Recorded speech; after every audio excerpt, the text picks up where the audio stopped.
Hi everyone! Welcome to the Empath Tarkis, another love reading, timeless and general. Take what resonates lang po. Maybe some part of the reading makaresonate kayo, some part of it hindi. Tignan natin ngayon kung anong love connections, lessons in life, and guidance ang ating mababatid for this week. Spirit guides and messages, anong love connections ito, lessons in life and guidance ang nais mong ipabatid sa amin, mga aral at gabay sa buhay, pag-ibig, and in life in general. Spirit guides, send me messages. Tignan po natin kung makaka-resonate kayong lahat.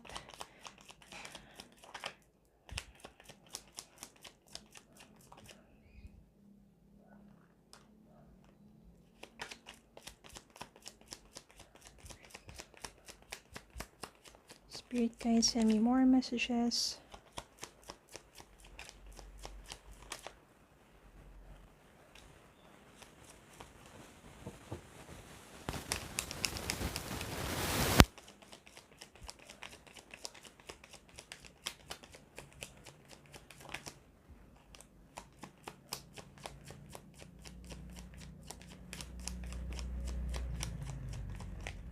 Spirit guides, send me more messages.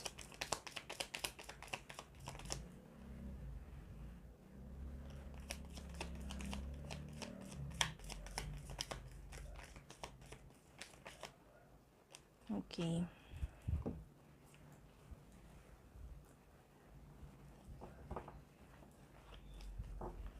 Hermit. Queen of Pentacles. Two of Swords.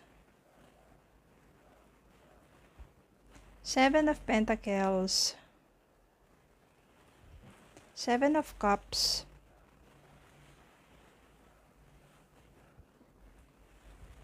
Five of Swords. Ten of Wands. Magician. Page of Swords. Knight of Swords. Malalakas ang energy dito ng mga swords, mga air sign. Ace of Swords.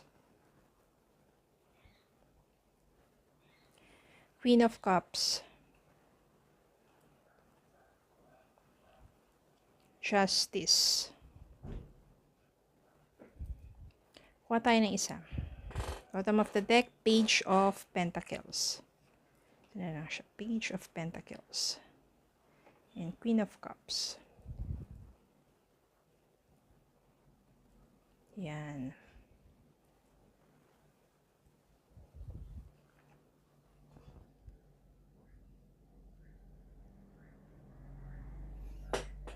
Okay. Five of Swords. Ten of Wands. So, this is about relationship na kung saan it is too much burden for you to take. Ibig sabihin, parang wala na, punong-puno ka na, sobrang hirap na ng pinapasan mo sa ganitong klaseng relasyon. Very toxic, very demanding, very, talagang sakal ka na hirap ka na sa paulit-ulit, at hindi na talaga kayo magkaayos at magkasundo pa. Wala nang love, wala nang trust, wala nang understanding. Kaya dito, parang nakatali ka na lang sa ganong klaseng relasyon, and it's too much burden for you to take na. Sobrang bigat ng pasanin pa.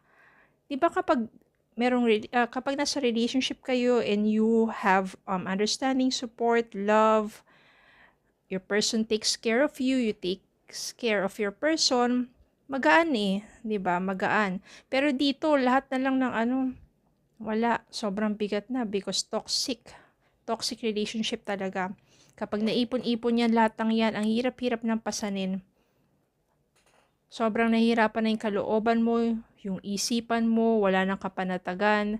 Palagi na lang nandyan yung everyday, tinitake mo dyan sa damdamin mo na pagod ka na, hirap ka na. Then, nagawa mo, Page of Swords dito. No, parang nandyan nagkaroon ka ng yung sa isipan mo na hindi ko na kaya gusto ko na maging mapayapa ang buhay ko, gusto ko nang lumigaya. Kaya naman, lumakas ang iyong loob, ayan, yung thoughts mo na lumayo. Hermit mode dito is nagpakalayo-layo ka.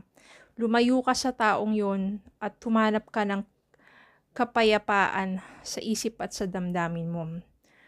Sa paglayo mong yon, take ka ng reflections sa buhay mo, kung bakit naging ganun ang takbo ng inyong relasyon, at bakit parang hinayaan mo na yung paulit-ulit kang masaktan at mag-suffer sa ganung relationship, and hindi yun nakapagpa-realize sa'yo na hindi na dapat.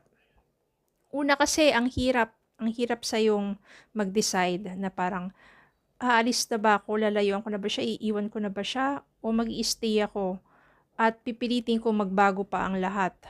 No, yun, nahihirapan ka, pero dumating yung time na talagang hindi ko na kaya. Gusto ko nang lumayo. Lumayo ka, nagkaroon ka ng reflection sa buhay mo, nagkaroon ka ng bagong mindset. Yung mindset na yan, para sa sarili mo na hindi mo nahahayaan pang mangyari yung ganong klaseng pang-aabuso o pagsasamantala sa kabutihan mo sa paulit-ulit na panluloko sa iyo ng taong yon. Then, dahil naisip mo marami namang options sa love, hindi ka naman dapat magpakatali pa sa ganong klaseng relasyon. At ang maganda dito, na lumayo ka, mas pinili mo muna mag-isa, hinanap mo muna yung sarili mo sa iba't ibang opportunities na dumarating sa'yo upang maging maunlad ka. Nag-focus ka muna sa sarili mo. Merong isang taong makikilala ka who's very thoughtful. Siya yung someone na nandyan para sa'yo. Sa umpisa, I can sense here that sa umpisa, siya yung someone na magiging kaibigan mo. But eventually, mangyayari dyan, minamanifest ka pala ng taong to. Nandyan siya para sumuporta sa'yo, maging kaibigan mo, sandalan mo. Tutulungan ka niya makabangon. Mapapamahal ka sa taong to. Kasi mararamdaman mo yung sinseridad ng kalooban niya na sa pagtulong niya sa'yo. Ang dami yung mga bagay na pagdadaanan, susubukin sa inyong pagiging magkaibigan at hindi maglalaon. Magiging matagumpay ka. Kasama ang taong to, makakamit mong hustisya because, ayan, sa puso't isipan mo, alam mo na, eto yung taong tunay na nagmamalasakit sa'yo. Mapapamahal ka sa taong to.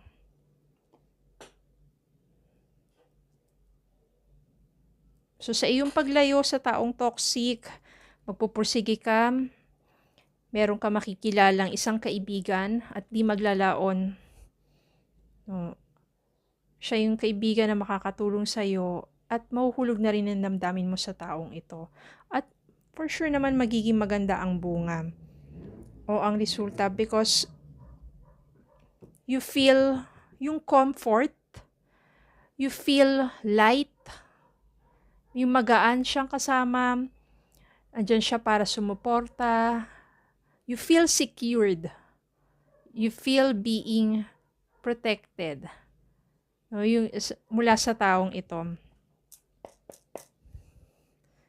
Ganun talaga kapag minsan napupunta ka sa isang taong toxic, kailangan mo munang gumawa ng paraan para hanapin ang sarili mo, lumayo sa taong yon.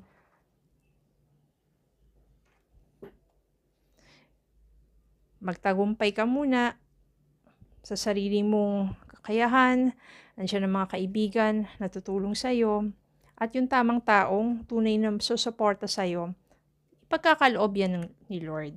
Yung minamanifest mo, no, yung tamang taong yun, yung tao din na yun, kaibigan na yun, magiging kaibigan mo, and eventually, minamanifest ka rin niya, mahulog din ang loob mo sa kanya. Trust. Transformation occurs through acceptance Once you accept the current situation, it will automatically transform. Yung transformation dito, yung trust dyan, ibig sabihin magtiwala ka sa proseso. Yung transformation dyan is yung pagbabago. Tapos meron dito, once you accept the current situation, it will automatically transform. Ano yon? Paano yon? Once you accept the current situation, if nandiyan ka sa isang toxic relationship, inaccept mo na hindi na talaga mag-work pa. At itong taong to, nang una nahihirapan kang, di ba, mag-decide kung mag-i-stay ka pa o hindi na. Pero inaccept mo yung situation na yun doesn't works for you and for that person na if you accept na itong taong tong minahal mo ay hindi na siya yung tamang tao para sa'yo. If you accept yourself na you are worthy of love at hindi ito yung taong karapat-dapat sa'yo, magkakaroon ka ng bagong mindset. It will transform you into someone who is smarter, braver, stronger. At yun nangyari sa'yo. Nagpursige ka, nagtagumpay ka, at yung universe, ipapamit sa'yo yung tamang tao na mamahalin mo at yung taong magsusuporta sa'yo. It will magically transform into a beautiful things into your life. Okay, kaya kapag nandiyan kayo sa toxic relationship, pakawalan nyo yung sarili nyo dyan, huwag kayong matakot na wala na magmamahal sa'yo. Mahalin nyo muna yung sarili nyo at huwag nyo hayaan na paulit-ulit na lang kayo masaktan pa. Okay? So, trust the process. Trust the universe. Trust God. Okay, so yun lang po. Maraming salamat po for watching. Please don't forget to like, share, comment, subscribe, follow me on Facebook and TikTok. Have a good day po and God bless.